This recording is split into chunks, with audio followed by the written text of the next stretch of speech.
கண்டன உரை வழங்குவதற்காக உதவி பொதுச் செயலாளர் அண்ணன் சிடிஆர் நிர்மல்குமார் அவர்களை அன்போடு அழைக்கிறேன்.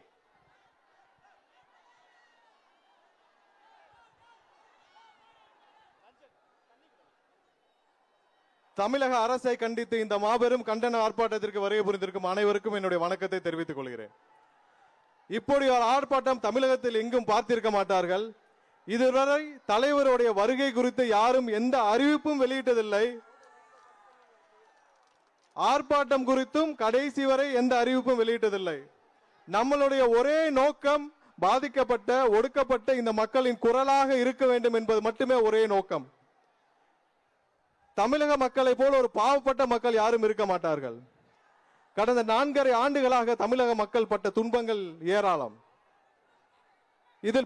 இதில் நமது தமிழக முதல்வர் திரு ஸ்டாலின் அவர்கள் தான் இதற்கு எதிர்க்கட்சி தலைவராக இருந்தபோது அவர் செய்த நாடகங்கள் டிராமா எல்லாம் பார்த்திருப்போம். அதே டிராமா அதே நாடகத்தை இப்பொழுது அவர் வேறு விதமாக நடத்தி கொண்டிருக்கிறார். ஒன்னும் இல்ல, அவருடைய ஆட்சியில் எதிர்க்கட்சி தலைவராக இருந்த பொழுது கடந்த ஆட்சியில் மதுக்கடைகளை மூடுவேன்னு கருப்பு கொடி கொட்டி இதே மாதிரி கருப்பு ஆர்ப்பாட்டத்தில் நடத்தினார். அவர் ஆட்சிக்கு வந்த பிறகு இதுவரை எங்கேயுமே மதுபானங்கள் மூடப்படவில்லை, மதுக்கூடங்கள் மூடப்படவில்லை, கள்ள மதுக்கள் எங்கேயுமே நிற்பது தடுக்கப்படவில்லை. அடுத்ததாக கனிம வள கொள்ளையை பத்தி அவர் நிறைய பேசியிருப்பார். இந்த 4.5 ஆண்டுகளில் கனிம வள கொள்ளை நடப்பதை போல வேறு எப்போதும் நடப்பதில்லை. இதை எல்லாவற்றையும் தாண்டி இந்த லாக்அப் மரணங்கள், அதாவது தடுப்பு காவலில் நடந்த மரணங்கள் மற்ற எந்த ஆட்சியிலும் அல்லாத அளவிற்கு இப்போதுதான் அதிகப்படியாக நடந்திருக்கிறது. அதற்கு நீதி கேட்டு நாம் இங்கே ஆர்ப்பாட்டத்தை நடத்தி கொண்டிருக்கிறோம். நேற்று நமது தலைவர் அவர்கள் இந்த குடும்பங்களை சந்திச்சார். இந்த லாக்அப் மரணங்களில் தடுப்பு காவலில் மரணமடைந்த இந்த குடும்பங்களை சந்தித்தார். அது மிகவும் வேதனையான ஒரு தருணம். அப்போது நமது தலைவர் அவர்கள் இவர்களுக்கு ஒரு வாக்குறுதி அளித்தார். அது என்னவென்றால், கடைசி வரை நீதி போராட்டத்திற்கு தமிழக வெற்றி கழகம் துணை நிற்கும். நீதிமன்றங்கள் மூலமாக நமக்கு இவர்களுக்கு பாதிக்கப்பட்ட அனைவருக்கும் நீதிகளை பெற்று தருவதற்கு நமது தமிழக வெற்றி கழகம் துணை நிற்கும். அதே போல நமது நிர்வாகிகளும் அனைவரும் அந்தந்த மாவட்டங்களில் இவர்களுக்கு துணையாக இருந்து சட்ட போராட்டங்களுக்கு அனைத்து உதவிகளும் செய்வோம் என்று உறுதி கூறியிருக்கிறார். தமிழக முதல்வர் திரு ஸ்டாலின் அவர்கள் 4.5 ஆண்டுகளாக நீங்கள் முதலமைச்சராக வெறும் ஒரு கையெழுத்து போடும் முதலமைச்சராக அலங்கரித்து விட்டீர்கள். நீங்கள் கடைசி வரை இந்த மக்களுக்கு எதுவும் செய்யவில்லை. 70 ஆண்டுகளாக திமுக செய்த துரோகத்தை விட இந்த 4.5 ஆண்டுகள் நீங்கள் செய்தது அதிகம். கடைசியா ஒரே ஒரு நல்லதை மட்டும் செஞ்சுட்டு போயிருங்க. இன்னும் 8 மாதங்கள் தமிழக மக்கள் காத்திருக்க தேவையில்லை. நீங்கள் ராஜினாமா செய்து விட்டு போய்விடுங்கள். இந்த கடைசி ஒரு நல்ல விஷயத்தையாவது இந்த மக்களுக்காக செய்யுங்கள். இந்த மக்கள் அடுத்து யாரை தேர்ந்தெடுக்க வேண்டும் என்று அவர்களுக்கு தெரியும். சொத்து வேண்டாம், சுகம் வேண்டாம், பணம் வேண்டாம், தன்னுடைய உச்சத்தை வேண்டாம் என்று மக்களுக்காக நிற்கும் தலைவர் யார் என்று அவர்களுக்கு தெரியும். அந்த தலைவரை அவர்கள் தேர்ந்தெடுப்பார்கள். தயவு செய்து கடைசியாக உங்கள் வாழ்க்கையில் நீங்கள் வரலாறில் கண்டிப்பாக வரலாறு உங்களை தூற்றும். அந்த வரலாறிலிருந்து கடைசி ஒரு நல்லதை செய்துவிட்டு போங்கள். அது உங்களுக்கு நல்ல பெயரை ஏற்படுத்தி கொடுக்கும். இந்த ஆர்ப்பாட்டத்திற்கு அமைதியாக இங்கே கலந்து கொண்ட அனைவருக்கும் என்னுடைய நன்றியை தெரிவித்துக் கொள்கிறேன். நமது சட்ட போராட்டம் தொடரும். வருகை புரிந்த அனைவருக்கும் இந்த வாய்ப்பை வழங்கிய நமது தலைவர் அவர்களுக்கும் என்னுடைய நன்றியை தெரிவித்துக் கொள்கிறேன். நன்றி. நன்றி அண்ணா. தொடர்ந்து கண்டன உரை வழங்குவதற்காக கொள்கை பரப்பு பொதுச் செயலாளர் டாக்டர் அருண்ராஜ் ஐஆர்எஸ் அவர்களை அன்போடு அழைக்கிறேன். அனைவருக்கும் வணக்கம். 1996ஆம் ஆண்டு கலைஞர் அவர்கள் சட்டமன்றத்தில் சொன்னார், காவல்துறையின் ஈரல் முக்கால்வாசி அழுகிவிட்டது என்று சொன்னார். ஆனால் இப்போ ஈரல் மட்டும் இல்லை, காவல்துறையின் இதயமும் மூளையும் முற்றிலும் அழுகிவிட்டது. காவல்துறையின் மூளையாக செயல்பட வேண்டிய முதலமைச்சர் அவர்கள் முற்றிலும் செயலிழந்து இருக்கிறார். ஒரு எஃப்ஐஆர் கூட போடாம ஒரு இளைஞனை போலீஸ் ஸ்டேஷன் இல்ல வேற இடத்துல கடத்தி கொண்டு போய் அங்க அடிச்சே கொண்டிருக்கிறார்கள் என்றால் அந்த காவல்துறையினருக்கும் கூலிப்படைக்கும் என்ன வித்தியாசம்? இதற்கு தார்மீக பொறுப்பு எல்லாம் இல்ல, நேரடி பொறுப்பே முதலமைச்சர் அவர்கள் தான். அதனால்தான் முதலமைச்சர் அவர்கள் பதவி விலக வேண்டும் என்று நாங்கள் வலியுறுத்துகிறோம். ஆனா இன்னும் 8 மாசம் தான் இருக்கு. நீங்க அதை பண்ண மாட்டீங்கன்னு தெரியும். ஏன்னா உங்களுக்கு ஆட்சி தான் முக்கியம். குறைந்தபட்சம் இதையாவது செய்யுங்கள். உங்கள் வசம் இருக்கும் உள்துறை மற்றும் காவல்துறை, இந்த 2 துறையையாவது உங்கள் அமைச்சரவையில் வேறு ஒருக்காவது கொடுத்து செல்லுங்கள். கொடுத்து விட்டு உங்கள் பிரச்சாரத்தை ஓரிணையில் தமிழகம் போன்ற வேலையை ஈடுபடுங்கள். மக்களுக்கு சாரி வேண்டாம், நீதிதான் வேண்டும். இந்த நீதி கிடைக்கவில்லை என்றால் அடுத்த ஆண்டு நம் தலைவர் அவர்களின் தலைமையில் ஆட்சி அமையும் பொழுது கண்டிப்பாக அனைத்து குடும்பங்களுக்கும் நீதி கிடைக்கும். நன்றி, வணக்கம். Thank you sir. அடுத்து கண்டன உரை வழங்குவதற்காக தேர்தல் மேலாண்மை பொதுச் செயலாளர் திரு ஆதவ் அர்ஜுன் அவர்களை அன்போடு அழைக்கிறேன். எல்லோருக்கும் வணக்கம். தலைவர் அவர்களுக்கு வணக்கம். இந்த கண்டன கூட்டம், இந்த கூட்டம் வெறும் முதலமைச்சரை எதிர்த்து சொல்லக்கூடிய கண்டனம் ஆர்ப்பாட்டமா? இல்லை. மாண்புமிகு முதலமைச்சர் அவர்களே, நீங்கள் எதிர்க்கட்சி தலைவராக இருந்த பொழுது ஜெயராஜ் பெனிஸ் அவர்களுடைய லாக்அப் டெத்ல ஒரு முறைகேடு நடந்த பொழுது கடுமையாக நீங்கள் மக்களிடம் போராட்டம் நடத்தினீர்கள். அந்த போராட்டத்தில் சிபிஐன்னு அந்த கேஸை நடத்திட்டு இருக்கும் பொழுது, அன்றைய இருந்த முதலமைச்சர் சிபிஐக்கு மாற்றும் பொழுது, சிபிஐக்கு கேஸை மாத்தினா இங்க தமிழக காவல்துறை என்ன செஞ்சிட்டு இருக்கு, இதற்கு தார்மீக பொறுப்பேற்று முதலமைச்சர் பதவி விலகணும்னு சொன்னீங்க. அந்த போராட்ட குணம் இன்று உங்களுக்கு எங்கே போனது? எதிர்க்கட்சியாக இருந்த பொழுது ஏற்பட்ட போராட்ட குணம் முதலமைச்சராக இருக்கின்ற இப்பொழுது ஏன் மனித உரிமைக்காக நீங்க பேச மறுக்கிறீங்க? எங்கிருந்து இந்த குரல் ஒலிச்சுச்சுன்னா, அஜித் குமார் அவர்கள் கடுமையான மரணம் ஏற்பட்ட பொழுது அதை ஃபர்ஸ்ட் வலிப்பு நோயால இறந்துட்டார்னு ஒரு பொய்ய சொன்னீங்க. அதன் பிறகு கடுமையான போராட்டம், எங்க தலைவருடைய அந்த அம்மாவை பார்த்துட்டு வந்த பிறகு சிபிஐ என்கொயரின்னு சொன்னீங்க. அன்றைக்கு சிபிஐ என்கொயரி தவறுன்னு சொல்லும் போது ஏன் இங்க எஸ்ஐடியை போடல? அப்ப இன்னொரு நாடகம் நிகழ்த்தினீங்க. அந்த இழப்பு ஏற்பட்ட அந்த அம்மா கிட்ட சாரிமான்னு சொன்னீங்க. உங்கள் தேர்தல் நாடகம் அங்கதான் வெளிப்பட்டுச்சு. அந்த தேர்தல் நாடகம் என்னன்னா, மதுரை ஹைகோர்ட் இந்த கேஸை எடுத்து உண்மையை வெளிக்கொண்டு வந்த பிறகு சாரி சொன்னீங்க. ஆனா அதே மதுரை ஹைகோர்ட் சொன்னுச்சு, இதுவரை 24 பேருக்கு ஏற்பட்ட மரணம் ஏற்பட்டது இருக்கே அப்படின்னு மதுரை ஹைகோர்ட்டே சொல்லும் பொழுது, அப்பொழுது எங்கள் தலைவர் ஒரு உத்தரவிட்டார். ஒட்டுமொத்தமா 31 குடும்பத்தையும் சந்திக்க வேண்டும் என்று சொன்னார். அரசியலுக்காகவா? இல்லை. இல்ல உங்களை மாதிரி ஓட் பேங்குக்காகவா? இல்லை. 31 பேரும் எந்த மாவட்டத்தில் இருக்காங்க கூட எனக்கு தெரியாது. ஆனால் 31 பேர்ல நேற்று 20 குடும்பங்களை சந்திக்கும் பொழுது ஒவ்வொரு கண்ணீரும் இரத்த கண்ணீராக மாறியது நேற்று. அதற்கு உண்மை வேண்டும். என்ன உண்மை வேண்டும்? ஒவ்வொரு இறக்கப்பட்ட யார் யாரெல்லாம் லாக்அப் டெத்லையும் விசாரணை கைது இறந்தவங்களுக்கெல்லாம் ஒரு போலியான கதைகளை உருவாக்கி தன்னுடைய எதிர்கால குழந்தைக்கு கஞ்சா வித்தவன், சாராய வித்தவன் அப்படின்னு பொய் கேஸ் போட்டு அவங்களை கொண்டு இன்றைக்கு இருக்க எதிர்கால தலைமுறை ஒரு அக்யூஸ்டோட குழந்தையா இன்னைக்கும் ஒவ்வொரு ஊர்லயும் ஒரு நிரபராதி. மாண்புமிகு முதல்வர்களே, ஜெய் பீம் படம் பார்த்து நீங்க சொன்னீங்க, படத்தை பார்த்து அழுகுறதானே உங்க வேலை, உண்மையை பார்த்து அழுகுறதா உங்க வேலை கிடையாது. அந்த படமும் உங்க மகன் தான் எடுப்பாரு. அந்த படத்தை பார்த்துட்டு சொன்னீங்க, எனக்கு 3 நாளா தூக்கம் வரலன்னு ஜெய் பீம் படம் பார்த்துட்டு. மாண்புமிகு முதலமைச்சர் அவர்களே, கோகுல் ஸ்ரீ 17 வயசுல லாக்அப் டெத்ல ஒருத்தர் இறந்தார் அடிச்சே. அந்த அம்மா இங்க நின்னுட்டு இருக்காங்க. அந்த அம்மாவுக்கு யார் பதில் சொல்லுவா? 17 வயசு சிறுவன் கொல்லப்பட்டிருக்கார். அதுக்கு நீங்க உடனே ஒரு நபர் கமிஷன் போட்டீங்க. யார போட்டிருக்கீங்க? நீதிபதி சந்துரு அவர்களை எந்த ஜெயஸ்ரீ படம், எந்த ஜெய்பீம் படம் பார்த்து நீங்க எந்த சந்துரு அவர்களை பாராட்டினீரோ அதே கோகுல் ஸ்ரீ கேஸ்ல 17 வயசு ஒரு மைனர் மகன் இறந்த பிறகு ஒரு நபர் கமிஷன் போட்டீங்க. அந்த ஒரு நபர் கமிஷனோட அறிக்கை ஏன் வெளியே வரவில்லை? ஏன் வெளியே வரல? ஊடகம் இதை நோக்கி கேட்க வேண்டும். எப்படி அஜித் குமார் அவர்களுக்கு ஒரு அநீதி இழைக்கப்பட்ட பொழுது 31 கொலைகள் இன்று முதல்வரால் மறைக்கப்பட்டு மனித அநீதிக்கு எதிராக, மனித உரிமைக்கு எதிராக முதல்வர் அவர்களாலும் உள்துறையாலும் மறைக்கப்பட்டிருக்கு. இந்த 31 உண்மைகள் வெளியே வர வேண்டும். அந்த 31 தாயோட கண்ணீர்கள் வெளியே வர வேண்டும்.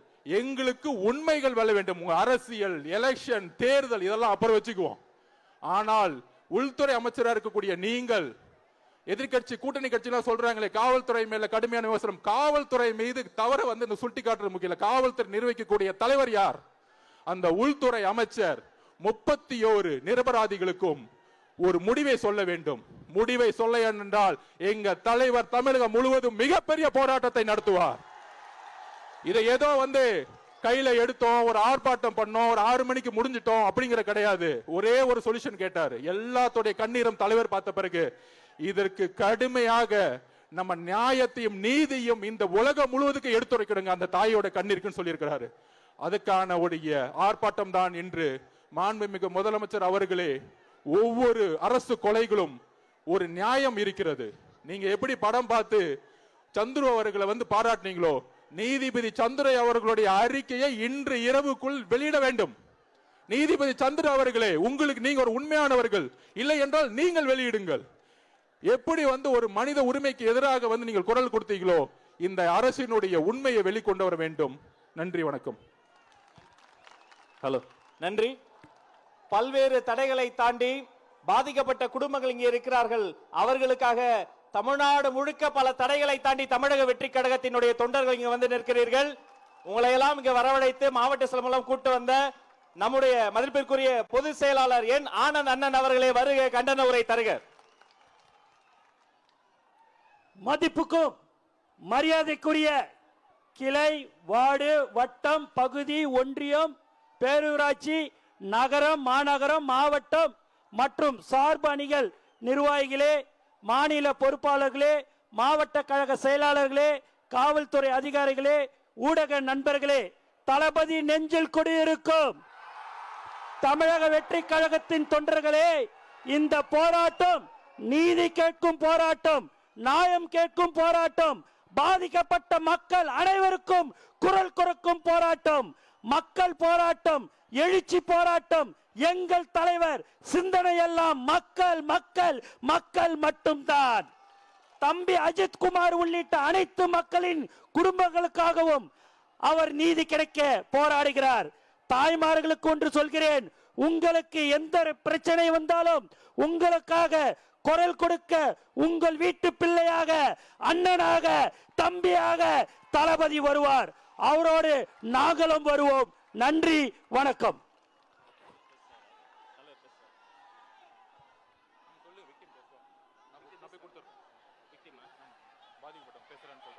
பாதிக்கப்பட்டவரின் சார்பில்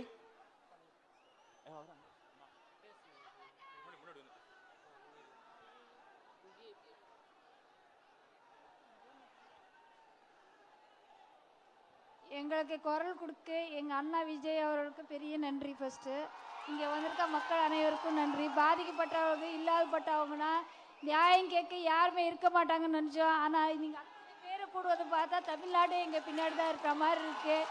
நாலு வரைக்கும் எந்த கட்சிக்காரவங்களோ எங்களுக்காக யாரும் குரல் கொடுத்தது இல்லை. முதல் முறையாக கட்சி ஆரம்பித்து அண்ணா விஜய் அண்ணா எங்களுக்கோசம் குரல் கொடுத்து பெரிய நன்றி. எங்கள் குடும்பத்தில் ஒருத்தர், அவங்களுக்கு ரொம்ப நன்றி சொல்கிறோம். எப்போவுமே மனித உரிமை காப்பாளர் சார்பில் ஆசிரியனா விஜய் அண்ணா எங்களுக்கு குடும்பத்தில் ஒருத்தராக இருப்பாங்க.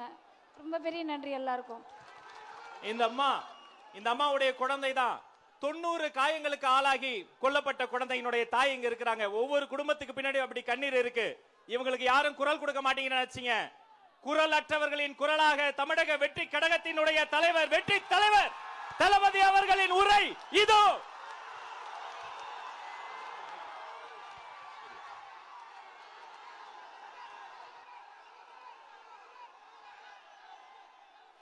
திருப்பவனம், மடப்புறம் அஜித் குமார் அவர்கள் ஒரு சாதாரண, ஒரு எளிய குடும்பத்தைச் சேர்ந்த ஒரு இளைஞர். அந்த சாதாரண குடும்பத்துக்கு நடந்த அந்த கொடுமைக்கு சிஎம் அவர்கள் சாரி சொன்னாங்க, தப்பு இல்லை.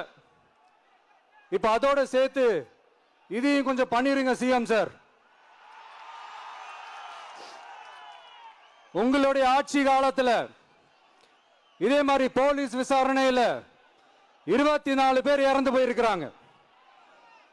அந்த 24 பேரோட குடும்பத்துக்கும் நீங்க சாரி சொன்னீங்களா? தயவு செஞ்சு சாரி சொல்லிருங்க. அஜித் குமார் அவர்கள் குடும்பத்துக்கு நீங்க கொடுத்த நிவாரணம் மாதிரி இந்த 24 பேர் குடும்பத்துக்கும் நீங்க நிவாரணம் கொடுத்தீங்களா? தயவு செஞ்சு நிவாரணம், அந்த நிவாரணத்தையும் கொடுத்துருங்க. சாத்தான்குளம் ஜபராஜ் பெனிக்ஸ் அந்த கேஸ் வந்து சிபிஐக்கு மாத்தினப்போ இது தமிழ்நாட்டோட காவல்துறைக்கு அவமானம்னு சொன்னீங்க.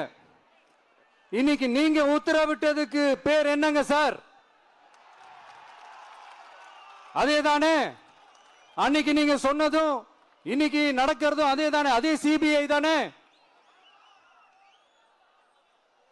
அதே சிபிஐ ஆர்எஸ்எஸ் பிஜேபியோட கைப்பாவையா தான் இருக்கு. ஏன் நீங்க அங்க போய் ஒளிஞ்சுக்கிறீங்க? ஏன்னா தமிழக வெற்றி கழகம் டிவிகே சார்பா நீதிமன்றத்தோட நேரடி கண்காணிப்புல ஒரு சிறப்பு புலனாய்வு குழு விசாரணை அமைக்கணும்னு ரொம்ப ஸ்ட்ராங்கா கேட்டிருக்கோம். அதனால அந்த பயத்துல நீங்க ஒன்றியத்தோட ஆட்சிக்கு பின்னாடி நீங்க போய் ஒளிஞ்சுக்கிறதுக்கு காரணம். இன்னும் உங்களோட ஆட்சியில் இன்னும் எத்தனை அட்ராசிட்டிஸ், அண்ணா யூனிவர்சிட்டி கேஸ்ல இருந்து இன்னைக்கு அஜித் குமார் அவர்கள் கேஸ் வரைக்கும் எல்லாத்துக்கும் நீதிமன்றம் தலையிட்டு உங்க கவர்மெண்ட் கேள்வி கேட்டுக்கிட்டு இருக்கு. எல்லாத்துக்கும் நீதிமன்றம் தலையிட்டு கேள்வி கேட்கணும்னா அப்புறம் நீங்க எதுக்குங்க சார்? உங்க ஆட்சி எதுக்குங்க சார்? நீங்க உட்கார்ந்து இருக்கிற அந்த சிஎம் பதவி எதுக்குங்க சார்? எப்படி கேள்வி கேட்டாலும் உங்க கிட்ட இருந்து எந்த பதிலும் வர போறதில்லை. ஏன்னா இருந்தா தானே வரும். மேக்சிமம் உங்க கிட்ட இருந்து வர பதில் சாரிமா, தெரியாம நடந்துருச்சுமா, இல்லனா நடக்க கூடாதது நடந்துருச்சுமா, சாரிமா, அவ்வளவுதானே. இந்த வெற்று விளம்பர மாடல் திமுக சர்க்கார் இப்ப சாரிமா மாடல் சர்க்காரா மாறிடுச்சு. இப்படி இருக்கிற இந்த இன்எபிலிட்டி கவர்மெண்ட் இந்த ஆட்சியை விட்டு போறதுக்குள்ள நீங்க செஞ்ச எல்லா தப்புக்கும் பரிகாரமா சட்டம் ஒழுங்க சரி செஞ்சே ஆகணும். இல்லனா மக்களோட மக்களா ஒன்னா நின்னு உங்களை சரி செய்ய வைப்போம். டிவிகே சார்பா அதுக்கு உண்டான அத்தனை போராட்டங்களும் எடுத்து நடத்தப்படும். தேங்க்யூ. நீதி வேண்டும், நீதி வேண்டும், நீதி வேண்டும், நீதி வேண்டும். அஜித் குமாருக்கு நீதி வேண்டும், அஜித் குமாருக்கு நீதி வேண்டும், நீதி வேண்டும், நீதி வேண்டும், நீதி வேண்டும், நீதி வேண்டும். அனைவருக்கும் நீதி வேண்டும். வேண்டாம் வேண்டாம், வெற்றி விளம்பரம் வேண்டாம். வேண்டும் வேண்டும், வெள்ளை அறிக்கை வேண்டும். போதாது போதாது, பொய் மன்னிப்பு போதாது. நீதி வேண்டும், நீதி வேண்டும். அஜித் குமாருக்கு நீதி வேண்டும், நீதி வேண்டும், நீதி வேண்டும். அனைவருக்கும் நீதி வேண்டும். உயிரின் மதிப்பு தெரியுமா? மன்னர் ஆட்சிக்கு புரியுமா? உயிரின் மதிப்பு தெரியுமா? மன்னர் ஆட்சிக்கு புரியுமா? நீதி வேண்டும், நீதி வேண்டும். அனைவருக்கும் நீதி வேண்டும். கேட்காத செவிகளுக்கு இது கேட்கட்டும். நல்ல காலம் பிறக்கட்டும். தமிழக வெற்றி கழகத்தின் கண்டன ஆர்ப்பாட்டத்தின் ஒரே குரல்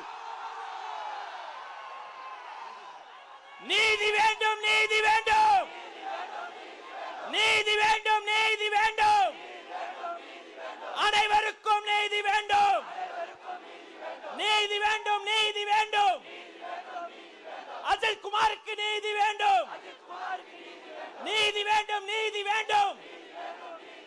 அனைவருக்கும் நீதி வேண்டும்.